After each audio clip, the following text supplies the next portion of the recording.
បាទសួស្តីអ្នករៀនបកប្រែអត្ថបទទាំងអស់គ្នាបាទថ្ងៃនេះយើងចូលដល់អត្ថបទថ្មីមួយទៀតដែលមានចំណងជើងថា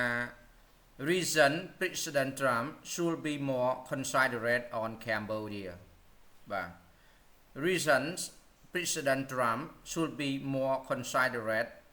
on Cambodia បាទអញ្ចឹង reason ហេតុផលបាទ more considerate មានថាគិតឲ្យបានស៊ីជម្រៅបាទអញ្ចឹងគេក្នុងចំណងជើងនេះគេចង់សំដៅទៅលើការដាក់ពន្ធរបស់សហរដ្ឋអាមេរិកនៅលើកម្ពុជាបាទអញ្ចឹងយើងបកថាមានហេតុផលជាច្រើនដែលលោកប្រធានាធិបតី Donald Trump គួរតែគិតឲ្យបានស៊ីជម្រៅអំពីកម្ពុជាបាទអញ្ចឹងកន្លែងនេះវាមាន reason នេះវាមានពាក្យវានៅខាងមុខមួយ there are បាទ there are reason that បាទ there are reason that ណាអញ្ចឹងវាជា adjective clause បាទអញ្ចឹងវាមាន there are reason that អញ្ចឹងដោយសារនៅក្នុងចំណងជើងគេអត់ទៅសេទេបាទគេអត់ទៅសេ there are that អញ្ចឹងទេបាទណាកុំតែបើប្រយោគទូទៅគេសេបែបហ្នឹងថាមានហេតុផលជាច្រើនដែលប្រធានាធិបតី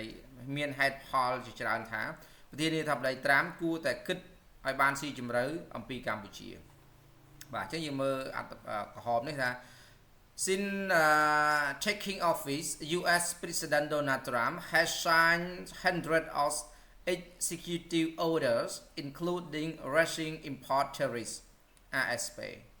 បាទអញ្ចឹងយើងបកថាចាប់តាំងពីការចូលកាន់តំណែងបាទ taking office ការចូលកាន់តំណែងជាប្រធានាធិបតីបាទចាប់តាំងពីការចូលកាន់តំណែងប្រធានាធិបតីសហរដ្ឋអាមេរិក Donald Trump បានចុះហត្ថលេខាទៅលើគេហៅថា executive order មានថាបទបញ្ជាប្រតិបត្តិបាទទៅលើបទបញ្ជាប្រតិបត្តិរាប់រយរួមមានការបង្កើនពន្ធនាំចូលបាទ rushing import tariff ការបង្កើនពន្ធនាំចូលបាទចឹងសូមម្ដងទៀតចាប់តាំងពីការចូលកាន់តំណែងប្រធានាធិបតីសហរដ្ឋអាមេរិក Donald Trump បានចុះហត្ថលេខាទៅលើបទបញ្ជាប្រតិបត្តិរាប់រយរួមមានទាំងការបង្កើនពន្ធនាំចូលផងដែរបាទអញ្ចឹងយើងមើល paragraph ទី1បាទអានចាប់តាមបកទាំងគ្នាបាទ While we recognize President Donald Trump concern over trade imbalance and the US legitimate rights to fix it, the Cambodian people was shocked by the high gas level of reciprocal tariffs imposed on our less developed countries. Cambodia doesn't charge 97% tariff rate on US goods imports but a maximum 35% only. បាទអញ្ចឹងសូមអានសារទៀត While we recognize President Donald Trump's concern over trade imbalance and the US legitimate rights to fix it, the Cambodian people was shocked by the high gas level of reciprocal tariffs imposed on our less developed countries. Cambodia doesn't charge 97% tariff rate on US goods imports, but a maximum 35% only. បាទ imbalance ហ្នឹងគឺអតុល្យភាព legitimate right សិទ្ធិស្របច្បាប់បាទ legitimate right សិទ្ធិស្របច្បាប់ shock មានតក់ស្លុត shock តក់ស្លុត reciprocal បាទបដិការមានថាបកគ្នាទៅវិញទៅមកបាទ reciprocal tariffs យកពន្ធបកគ្នាទៅវិញទៅមកបាទអញ្ចឹងយើងចាប់ផ្ដើមបកប្រែបាទអញ្ចឹងថា While we recognize President Donald Trump concern ណាតែខណៈពេលដែលយើងទទួលស្គាល់ពីការព្រួយបារម្ភរបស់ប្រធានាធិបតី Donald Trump over trade imbalance ទៅលើអតុល្យភាពពាណិជ្ជកម្មបាទ over trade imbalance ទៅលើអតុល្យភាពពាណិជ្ជកម្ម and the US legitimate right to fix it ហើយនឹងសិទ្ធិស្របច្បាប់របស់សហរដ្ឋអាមេរិកដើម្បីដោះស្រាយរឿងនេះបាទ fix it ដោះស្រាយរឿងនេះបាទ The Cambodian people was shocked by the high level of reciprocal tariffs imposed on our less developed country មានថាប្រជាជនកម្ពុជាបាទប្រជាជនកម្ពុជាមានការតក់ស្លុតយ៉ាងខ្លាំងដោយការយកពន្ធណាដោយការបកយកពន្ធក្នុងកម្រិតខ្ពស់បំផុតបាទ reciprocal tariffs ដោយការបកយកពន្ធបាទដោយការបកយកពន្ធក្នុងកម្រិតខ្ពស់បំផុតដែលបានដាក់ impose ដាក់បាទដាក់យកពន្ធណាបាទដែលបានដាក់បាទដែលបានដាក់នៅលើប្រទេសកំពុងអភិវឌ្ឍតិចតួចរបស់យើងនៅលើប្រទេសអភិវឌ្ឍតិចតួចរបស់យើង our less developed country ប្រទេសអភិវឌ្ឍតិចតួច Cambodia doesn't charge 97% tariffs on US good impose កម្ពុជាមិនបានយកពន្ធក្នុងអត្រា97%នោះទេបាទ charge យើងបកថាយកឬក៏ដាក់បន្ទុកបាទកម្ពុជាមិនបានយកពន្ធក្នុងអត្រា97%ទៅលើការនាំចូលទំនិញរបស់សហរដ្ឋអាមេរិកបាទ US good import ការនាំចូលទំនិញរបស់សហរដ្ឋអាមេរិកនោះទេ but a maximum certified only percent បាទប៉ុន្តែយកពន្ធយ៉ាងខ្ពស់បំផុតត្រឹមតែ35%ប៉ុណ្ណោះបាទប៉ុន្តែយកពន្ធខ្ពស់បំផុតត្រឹមតែ35%តែប៉ុណ្ណោះបាទអញ្ចឹងសូមបងភាសាទៀតខណៈពេលដែលយើងទទួលស្គាល់ការព្រួយបារម្ភរបស់ប្រធានាធិបតីដូណាល់ត្រាំទៅលើអតុល្យភាពនៃពាណិជ្ជកម្មហើយនឹងសិទ្ធិស្របច្បាប់របស់សហរដ្ឋអាមេរិកដើម្បីដោះស្រាយរឿងនេះប្រជាជនកម្ពុជាមានការតក់ស្លុតយ៉ាងខ្លាំងដោយការបកការយកពន្ធដោយការដាក់បកការយកពន្ធមក reciprocal tariff ដោយការបកការដាក់យកពន្ធក្នុងកម្រិតខ្ពស់បំផុតដែលបានដាក់ដែលដាក់ទៅលើប្រទេសអភិវឌ្ឍតិចតួចរបស់យើងកម្ពុជាមិនបានយកពន្ធក្នុងអត្រា97%ទៅលើការនាំចូលទំនិញរបស់សហរដ្ឋអាមេរិកនោះទេប៉ុន្តែយកពន្ធយ៉ាងខ្ពស់បំផុតត្រឹមតែ35%តែប៉ុណ្ណោះបាទអញ្ចឹងមានថាកម្ពុជាយកពន្ធទំនិញផ្សេងជាច្រើនហ្នឹងគឺ35%ទេបាទអញ្ចឹងមិនដឹងថាអាមេរិកបានតួលេខមកពីណាថាយកពន្ធ97%ហ្នឹងបាទឥឡូវនេះគឺកំពុងតែមានបញ្ហាឥឡូវនេះសហរដ្ឋអាមេរិកបានដាក់យកពន្ធទៅលើបន្ទះសូឡាដែលនាំចេញពីកម្ពុជាហ្នឹងរហូតដល់3541%ទៀតបាទគឺកម្រិតខ្ពស់មែនទែនបាទណាបាទអញ្ចឹងអាន paragraph ទី2 rank 18 in the list of US trade deficit with surplus value 10 times smaller than that of Vietnam and 25 times smaller than that of China, Cambodia should have been subject to a much lower tariff rate, irrespectively demanding a trade balance between two countries that are 20 times different in population size and 820 times different in economic size is beyond impossible. បាទអញ្ចឹងសូមអានភាសាទៀត Rank 18 in the list of US trade deficit with surplus value 10 times smaller than that of Vietnam and 25 times smaller than that of China, Cambodia should have been subject to a much lower tariff rate, irrespectively demanding a trade balance between two countries that are 20 times different in population size and 820 times different in economic size is beyond impossible. Deficit បាទ deficit អនុភាពបាទ surplus value តម្លៃអតិរេកមានថាតម្លៃដែលលើសម្ខាងលើសម្ខាងបាទតម្លៃអតិរេក subject កម្មវត្ថុបាទ subject មកកម្មវត្ថុirrespectively មានថានិយាយបែបផ្សេង irrespectively និយាយបែបផ្សេង beyond impossible មានថាមិនអាចទទួលយកបានបាទអញ្ចឹងថា rank 18 in the list of US trade deficit with surplus value 10 times បាទអញ្ចឹងមានថាការដាក់ចំណាត់ថ្នាក់បាទ rank ការដាក់ចំណាត់ថ្នាក់ទី18នៅក្នុងបញ្ជីនៃអនុភាពពាណិជ្ជកម្មសម្រាប់របស់សហរដ្ឋអាមេរិកជាមួយនឹងតម្លៃអតិរេកមក surplus value ជាមួយនឹងតម្លៃអតិរេកមានថាខុសតូចជាង10ដងបាទ 10 times smaller than that ដែលតូចជាង10ដងនៃប្រទេសវៀតណាមហើយនឹងតូចជាងបាទ25 times smaller than China ហើយនឹងតូចជាង25ដងនៃប្រទេសចិន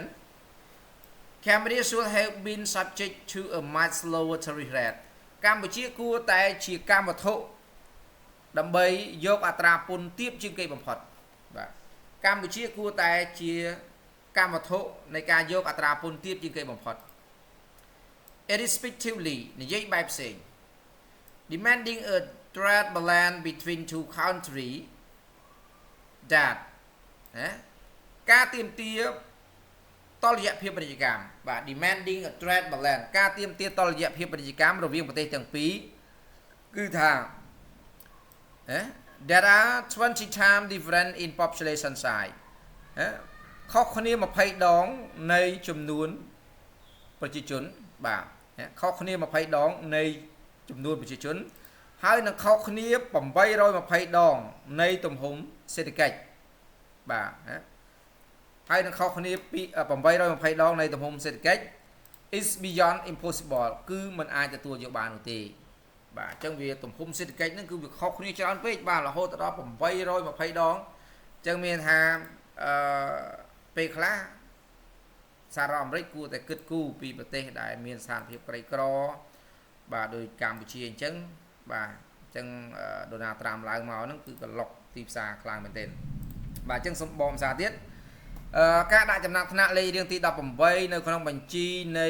អនុភាព deficit នៃអនុភាពពាណិជ្ជកម្មសហរដ្ឋអាមេរិកជាមួយនឹងតម្លៃអត្តរេកដែលខុសគ្នា10ដងតូចជាងប្រទេសវៀតណាមហើយនឹងខុសគ្នា25ដងតូចជាងប្រទេសចិនកម្ពុជាគួរតែคล้ายទៅជាកម្មវត្ថុបាទ subject កម្មវត្ថុគួរតែជាកម្មវត្ថុដើម្បីយកអត្រាពន្ធទាបបំផុតមួយ respectively និយាយបែបផ្សេងការទាមទារ demanding ការទាមទារតុល្យភាពពាណិជ្ជកម្មរវាងប្រទេសទាំងពីរដែលមាន20ដងខុសគ្នាបាទដែលខុសគ្នា20ដងនៅក្នុងទំហំចំនួនប្រជាជនហើយនឹងខុសគ្នា820ដង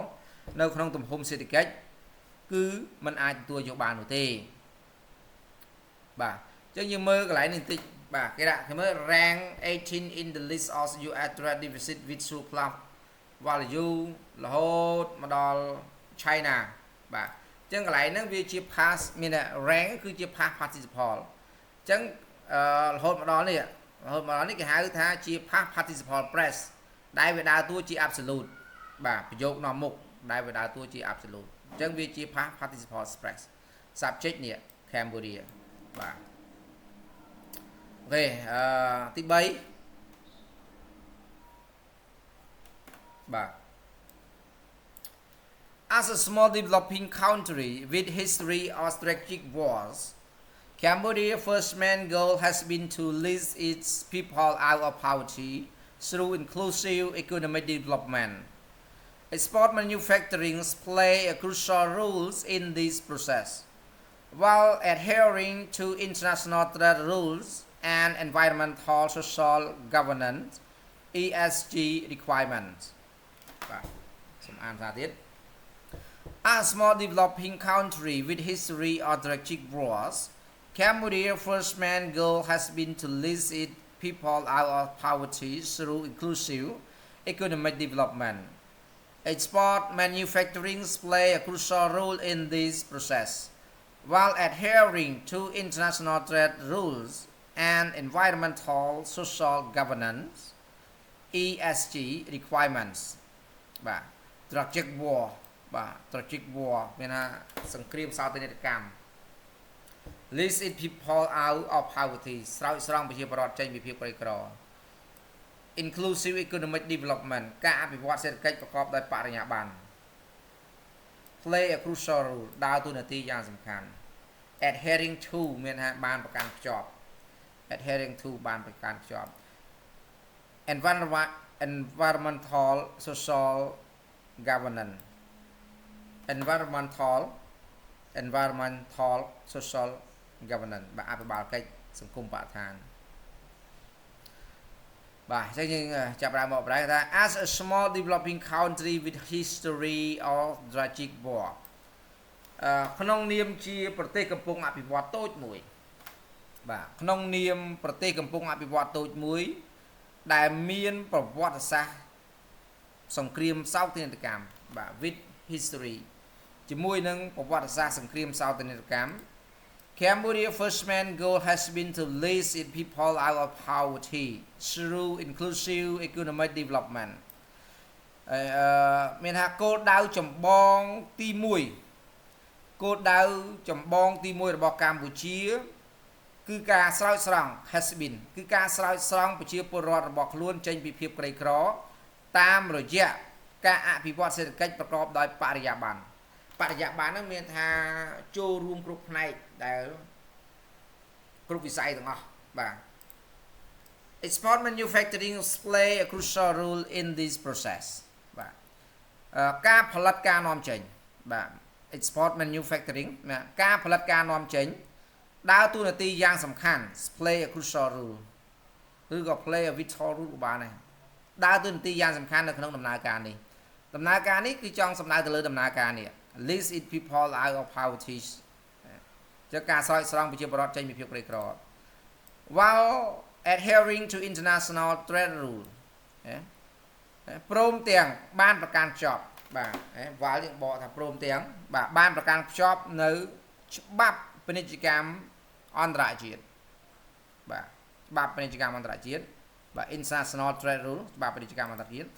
and environmental social governance requirement ហើយនឹងតម្រូវការអភិបាលកិច្ចសង្គមបរិស្ថានណាចឹងយើងបានបំពេញលក្ខខណ្ឌច្រើនហើយនឹងតម្រូវការអភិបាលកិច្ចសង្គមបរិស្ថានបាទចឹងសូមបកផ្សាយទៀតក្នុងនាមជាប្រទេសកំពុងអភិវឌ្ឍតូចមួយដែលមានសង្គ្រាមសោកនាដកម្មគោលដៅចម្បងបំផុតទី1របស់កម្ពុជាគឺដើម្បីស្រោចស្រង់ប្រជាពលរដ្ឋចេញពីភាពក្រីក្រតាមរយៈការអភិវឌ្ឍសេដ្ឋកិច្ចប្រកបដោយបរិយាបន្ន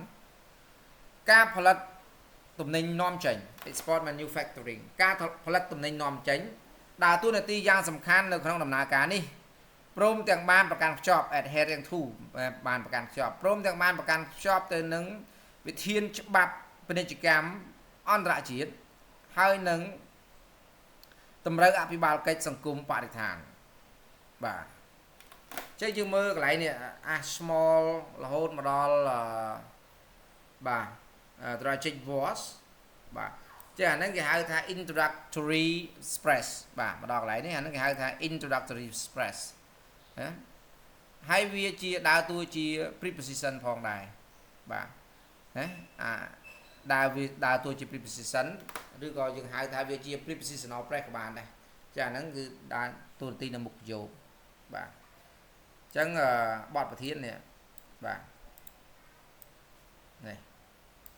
បាទអញ្ចឹងកន្លែងនេះhas been បាទកន្លែងការគេប្រើ present perfect ដោយសារនេះអាគោលបំណងនេះ live it people out of poverty គោលបំណងហ្នឹងគឺយើងមានរួចហើយបាទមានពីយូរទៅហើយឥឡូវនេះក៏យើងនៅតែមានអាគោលបំណងហ្នឹងទៀតហើយទៅមុខហ្នឹងក៏យើងគឺថាគោលបំណងយើងនៅតែធ្វើទៀតបាទការស្រោចស្រង់ប្រជាពលរដ្ឋចេញពីភាពក្រីក្រហ្នឹងបាទជំរឿទី4បាទអញ្ចឹងយើងអានទី4របស់គ្នា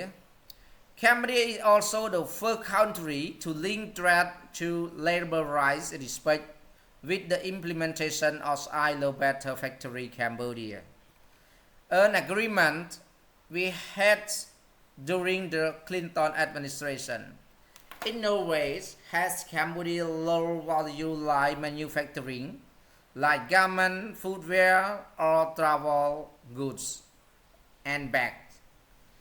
been taking advantage of the U.S. detrimental to its economic and security interests. បាទអញ្ចឹងសូមអានភាសាទៀត Cambodia is also the first country to link trade to labor rights respect with the implementation of ILO Better Factory Cambodia, an agreement we had during the Clinton administration. In no way has Cambodia low value line manufacturing like garment, footwear, or travel goods and bags been taking advantage of the U.S. detrimental to its economic and security interest បាទចឹងគេថា implementation ការអនុវត្ត light manufacturing ការផលិតទំនិញប្រភេទធុនស្រាល detrimental to ដែលធ្វើឲ្យប៉ះពាល់បាទអញ្ចឹងយើងចាប់ដើមបងណា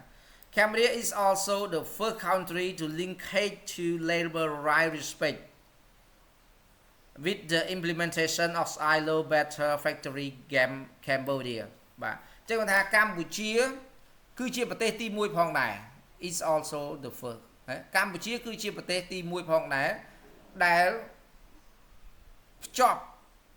link ដែលភ្ជាប់ពាណិជ្ជកម្មបាទដែលភ្ជាប់ពាណិជ្ជកម្មទៅនឹងការគោរពសិទ្ធិកម្លាំងពលកម្ម to labor right respect ដែលគោរពសិទ្ធិកម្លាំងពលកម្ម with the implement us បាទជាមួយនឹងការអនុវត្តកិច្ចព្រមព្រៀងមួយដែលមានឈ្មោះថា ILO Better Factory Cambodia ចាកន្លែងនេះឈ្មោះកិច្ចព្រមព្រៀងទេបាទដែលអនុវត្តនៅកិច្ចព្រមព្រៀងមួយដែលមានឈ្មោះថា ILO Better Factory Cambodia បាទតែមិនកន្លែងនេះទៅគេត្រូវដាក់អក្សរតូចទេបាទកន្លែងដាស់ហើយសញ្ញាគេត្រូវដាក់ A តូចបាទ an agreement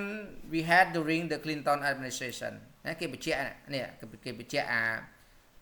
កិច្ចព្រមព្រៀងនេះស្អីគេគឺជាកិច្ចព្រមព្រៀងមួយដែលយើងមានក្នុងកំឡុងរដ្ឋបាលលោក Clinton បាទមានយូរហើយរដ្ឋបាលលោក Clinton បាទគឺជាកិច្ចព្រមព្រៀងមួយដែលយើងមានក្នុងរដ្ឋបាលក្នុងកំឡុងពេលរដ្ឋបាលលោក Clinton បាទ In no way has Cambodia low value line manufacturing គេថាគ្មានផ្លូវតលសោះ no way គ្មានផ្លូវគ្មានមធ្យោបាយគ្មានផ្លូវតលសោះការផលិតផលធុនស្រាលដែលមានតម្លៃទាបរបស់កម្ពុជាបាទអញ្ចឹងយើងបកកន្លែងនេះមុនចាំតិចទៀតខ្ញុំនឹងបញ្យល់កន្លែងនេះបាទគ្មានមធ្យោបាយតលសោះដែលការផលិតផលធុនស្រាលដែលមានតម្លៃទាបរបស់កម្ពុជាមានដូចជាសម្លៀកបំពាក់ garment សម្លៀកបំពាក់ស្បែកជើងទំនិញធ្វើដំណើរសម្ភារៈធ្វើដំណើរហើយនឹងកាបូប been taking advantage of the US ត្រូវបានកេងចំណេញប្រយោជន៍ពីសហរដ្ឋអាមេរិកណាចឹងមានថាម៉េចមានថាអាការផលិតសម្ភារៈស្រាលតូចៗហ្នឹងតម្លៃមានតម្លៃថោកហ្នឹងគឺវាគ្មានផ្លូវយកផលប្រយោជន៍កេងចំណេញប្រយោជន៍ពីសហរដ្ឋអាមេរិកនោះទេបន្តទៀត detrimental to its economic and security interest ដែលធ្វើឲ្យប៉ះពាល់ទៅដល់សេដ្ឋកិច្ចហើយនិងផលប្រយោជន៍សន្តិសុខរបស់ខ្លួនបាទអញ្ចឹងវាគ្មានផ្លូវទេបាទបាទអញ្ចឹងសូមបងភាសាទៀតកម្ពុជាគឺជាប្រទេសមុនដំបូងផងដែរដែលភ្ជាប់ពាណិជ្ជកម្មទៅនឹងការគោរពសិទ្ធិកម្លាំងពលកម្មជាមួយនឹងការអនុវត្តនៅកិច្ចព្រមព្រៀងមួយដែលមានឈ្មោះថា ILO Better Factory Cambodia គឺជាកិច្ចព្រមព្រៀងមួយដែលយើងមានក្នុងកំឡុងរដ្ឋបាលលោក Clinton គ្មានផ្លូវតលសោះដែលការផលិតទំនិញធុនស្រាលដែលមានតម្លៃទាបរបស់កម្ពុជាហ្នឹងដូចជាសម្លៀកបំពាក់ស្បែកជើងទំនិញសម្ភារៈធ្វើដំណើរហើយនឹងកាបូបបានកេងចំណេញផលប្រយោជន៍បាទ been taking advantage យើងបានកេងចំណេញផលប្រយោជន៍ពីសហរដ្ឋអាមេរិកដែលធ្វើឲ្យប៉ះពាល់បាទ detrimental បាទដែលធ្វើឲ្យប៉ះពាល់ទៅដល់ផលប្រយោជន៍សន្តិសុខហើយនិងសេដ្ឋកិច្ចរបស់ខ្លួនរបស់សហរដ្ឋអាមេរិកបាទចឹងកន្លែង Norway នេះភាគច្រើនគេដាក់នៅខាងមុខក្បាល in Norway គេដាក់នៅខាងមុខប្រយោគក្បាលនៅខាងក្រោយប្រយោគក្បាលបាទនេះបាទចឹងគេអាចដាក់នៅបន្តពីនេះ advantage of the US in Norway បាទណាកន្លែង in Norway ណាចឹងការសរសេរគេអាចសរសេរបានច្រើនបែបប៉ុន្តែនេះលក្ខណៈ informal ទេដោយសារ has នេះ has វាជាកិរិយាសព្ទរបស់ប្រធាននេះបាទ manufacturing line value low នេះអញ្ចឹង has been បាទ has been ប៉ុន្តែនេះគេយក has ដាក់ពីមុខ subject វិញប៉ុន្តែការក្បួនសរសេរបែបហ្នឹងគឺវាមិនជា formal ទេបាទចាកន្លែងនេះបើយើងសេធម្មតាយើងដាក់ Cambodia low value line manufacturing like garment footwear or travel good bag has been taking advantage of the US in Norway បាទ in Norway កន្លែងយើងដាក់ in Norway តែកន្លែងនេះវាមានគេហៅថាកន្លែងគេថា that ឬក៏ week or weeks បាទ that or việcមួយទៀតបាទប៉ុន្តែគេកាត់អានឹងចោលគេដាក់ថា detrimental ទេកន្លែងនេះថាអញ្ចឹងយើងបកយើងថាដែលធ្វើឲ្យប៉ះពាល់ទៅដល់បាទបាទអញ្ចឹងក្នុងការសេអត្ថបទភាសាខ្លះគេកាត់គេលើកដាក់សរសេរអាណាមុខអាណាក្រោយអញ្ចឹងទៅបាទអញ្ចឹងទី5បាទយើងមើលអានបងប្អូន trade relationship between the two countries does benefit both sides while the present Cambodia US trade imbalance data is true it is only half the picture in today's globalized economy physical goods are only one part of the trade equation it is important to look into a broader picture of trade which encompasses both goods and services. បាទម្ដងទៀត Trade relationship between the two countries does benefit both sides. While the present Cambodia US trade imbalance data is true, it is only half the picture. In today's globalized economies, physical goods are only one part of the trade equation. It's important to look into a broader picture of trade which encompasses both goods and services. បាទ physical goods មានថាទំនិញរូបវន្តបាទទំនិញរូបវន្ត physical goods ទំនិញរូបវន្ត trade equation សមីការពាណិជ្ជកម្ម encompass រួមបញ្ចូល encompass រួមបញ្ចូលបាទអញ្ចឹងយើងបកទាំងអស់គ្នាថា trade relationship between the two countries does benefit both sides មានថាទំនាក់ទំនងពាណិជ្ជកម្មរវាងប្រទេសទាំងពីរគឺទទួលបានផលប្រយោជន៍ទាំងសងខាងទំនាក់ទំនងបាទទំនាក់ទំនងពាណិជ្ជកម្មរវាងប្រទេសទាំងពីរគឺទទួលបានផលប្រយោជន៍ទាំងសងខាង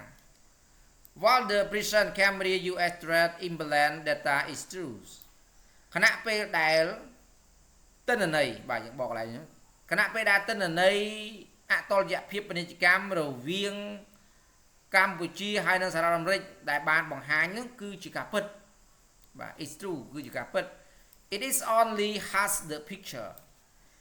វានេះអាទិន្នន័យនេះទិន្នន័យអតុល្យភាពវាបានត្រឹមតែពាក់កណ្ដាលតែប៉ុណ្ណោះ it is only has the picture អាទិន្នន័យនេះគឺវាបានតែពាក់កណ្ដាលអាទិន្នន័យដែលយកមកបង្ហាញហ្នឹងគឺវាបានត្រឹមតែពាក់កណ្ដាលតែប៉ុណ្ណោះ in today globalized economy នៅក្នុងសេដ្ឋកិច្ចសកលភូមិពាណិជ្ជកម្មសពថ្ងៃបាទនៅក្នុងសេដ្ឋកិច្ចសកលភូមិពាណិជ្ជកម្មសពថ្ងៃ physical goods are only one part of the trade equation មានថាទំនិញរូបវន្តបាទទំនិញរូបវន្តវាមិនមែនជាសេវាកម្មទេទំនិញរូបវន្តគឺវាត្រឹមតែមួយផ្នែកនៃសមីការពាណិជ្ជកម្មនេះតែប៉ុណ្ណោះបាទទំនិញរូបវន្តគឺជាត្រឹមតែមួយផ្នែកនៃសមីការ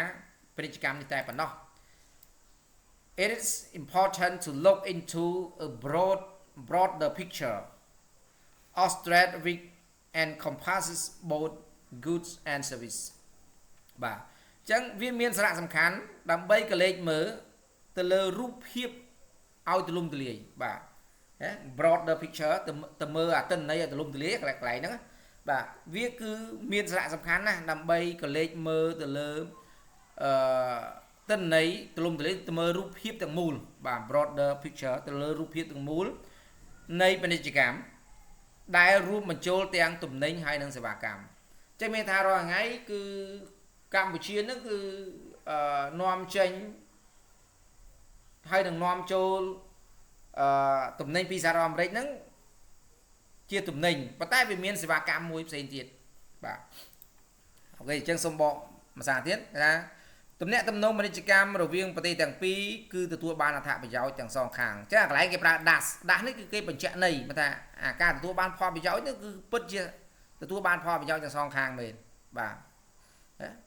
ខណៈពេលដែលធ្វើការបង្ហាញទិន្នន័យអតុល្យភាពពាណិជ្ជកម្មរវាងកម្ពុជាហើយនិងសហរដ្ឋអាមេរិកគឺជាការពិតវាបានត្រឹមតែពាក់កណ្ដាលនៃទិន្នន័យតែប៉ុណ្ណោះបាទ has the picture វាបានត្រឹមតែពាក់កណ្ដាលនៃទិន្នន័យតែប៉ុណ្ណោះនៅក្នុងសេដ្ឋកិច្ចសកលភូមិពាណិជ្ជកម្មសពថ្ងៃទំនិញរូបវ័ន្តគឺបានត្រឹមតែពាក់កណ្ដាលនៃសម័យកាលពាណិជ្ជកម្មតែប៉ុណ្ណោះវាមានសារៈសំខាន់ណាស់ដើម្បីកលេចទៅមើលទិន្នន័យទាំងមូល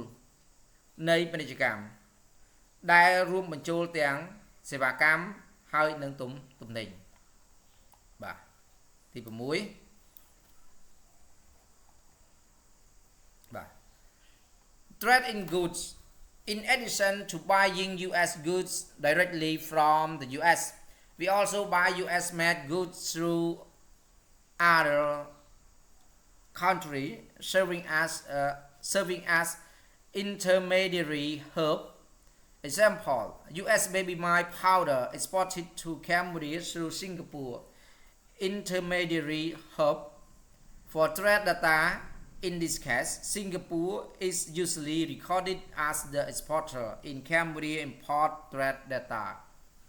បាទអញ្ចឹងសូមអានភាសាទៀត Trade in goods. In addition to buying US goods directly from the US,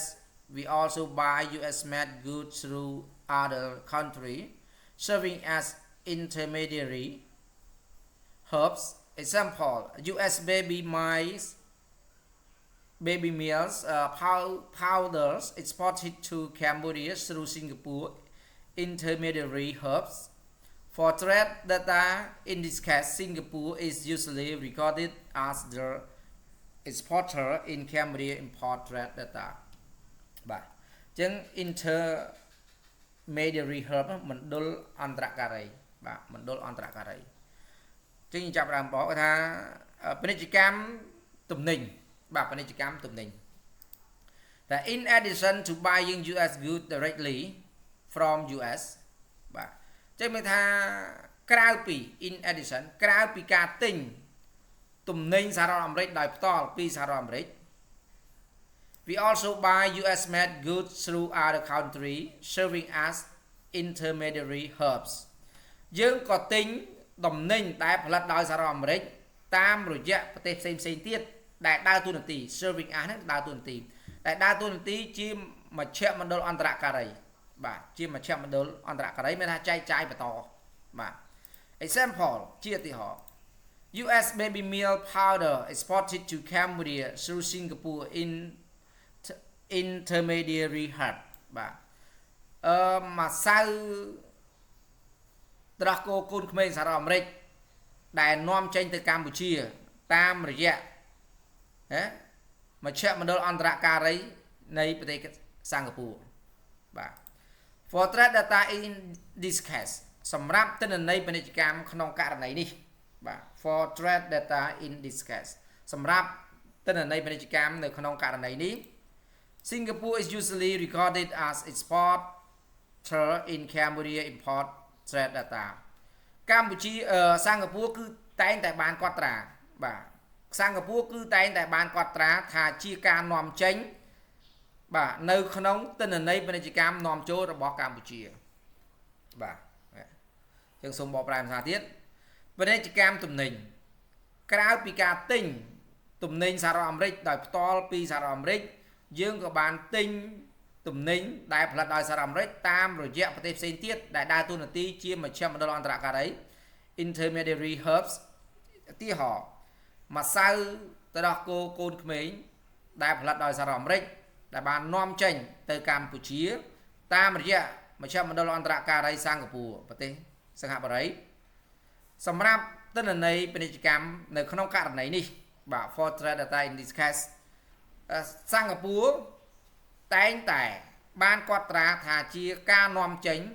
នៅក្នុងទិន្នន័យពាណិជ្ជកម្មការនាំចូលរបស់កម្ពុជាអញ្ចឹងក្នុងករណីនេះគឺអត់កត់ត្រានាំចេញពីសហរដ្ឋអាមេរិកទេបាទគឺយើងនាំចូលតាមរយៈសិង្ហបុរីអញ្ចឹងអានេះក៏ជាទំនិញរបស់សហរដ្ឋអាមេរិកដែរបាទ paragraph ទី7 From the US perspectives the export is recorded as going to Singapore This leads to discrepancies between bilateral trade data when comparing US exports and Cambodia imports. Are the trade benefit not captured as contributed by Cambodia is when we buy US brand good but not made in the US. From the US perspective, the export is regarded as going to Singapore. This leads to discrepancy between bilateral trade data when comparing US exports and Cambodia imports. Are the trade benefit not captured as contributed by Cambodia is when we buy US brand goods but not made in the US. បាទ perspective ទស្សនៈ discrepancy មិនស៊ីគ្នាមិនស៊ីគ្នាអាទិន្នន័យគេចង់ថាទិន្នន័យមិនស៊ីគ្នាវាមិនត្រឹមត្រូវបាទចឹងថា from the US perspective ទស្សនៈរបស់សហរដ្ឋអាមេរិកបាទទស្សនៈរបស់សហរដ្ឋអាមេរិក the export is recorded as going to Singapore ការនាំចេញគឺត្រូវបានកត់ត្រាទៅជាទំនិញរបស់សិង្ហបុរី